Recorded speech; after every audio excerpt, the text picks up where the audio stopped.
నమస్కారం మిత్రులారా, నేను మీ అశోక్ కుమార్. ఈరోజు మనం ఒక విభిన్నమైనటువంటి అంశం గురించి మాట్లాడుకుందాం. మనము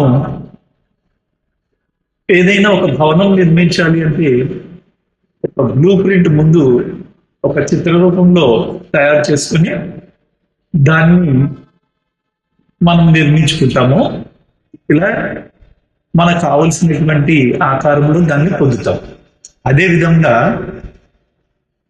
మనలో చిన్నప్పటి నుంచి నిక్షిప్తమైన చూసిన వినిన అన్ని భావోద్వేగాలు చిత్ర రూపంలో మన మెదడులో నిక్షిప్తమై ఉంటాయి. అవే ఈరోజు ప్రస్తుతాన్ని మన జీవితాన్ని నడిపిస్తూ ఉంటాయి. ఆ విధంగానే మనం తయారవుతాం. అంటే మన మెదడు ఒక శక్తివంతమైన స్టోరేజ్ డివైస్ మాత్రమే కాదు, అది ఒక ఫ్రీక్వెన్సీ రిసీవర్ కూడా. చిన్నప్పుడు మనం చూసినవి అనుభవించినవి చిత్రాల రూపంలో లోపల ముద్రితమై అవే మన ప్రస్తుత జీవితాన్ని నడిపిస్తూ ఉంటాయి. డబ్బు పట్ల సానుకూలమైన భావాలు చిన్నతనం నుండి ఒక వ్యక్తిలో ఉంటే అవి పెద్దయ్యాక అతనికి సంపదను ఎలా ఆకర్షిస్తాయో వివరించే ఒక చిన్న కథను మనం పరిశీలిద్దాం.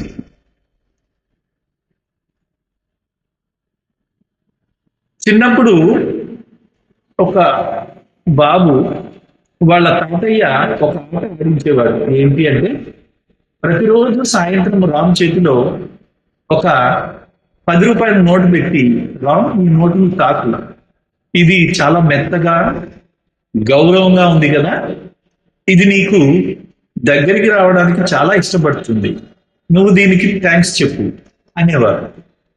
రామ్ ఆ డబ్బును చూసి ఆ బాబు భయపడకుండా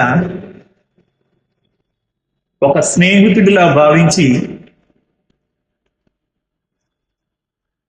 ఇంట్లో ఎప్పుడు డబ్బు లేదు అనే కష్టము సంభవించిన మాటలు వినిపించకూడదు, తాతయ్య బదులుగా డబ్బు వస్తుంది వెళ్తుంది, అది ఒక ప్రవాహం అని చెప్పేవారు. మెదడులో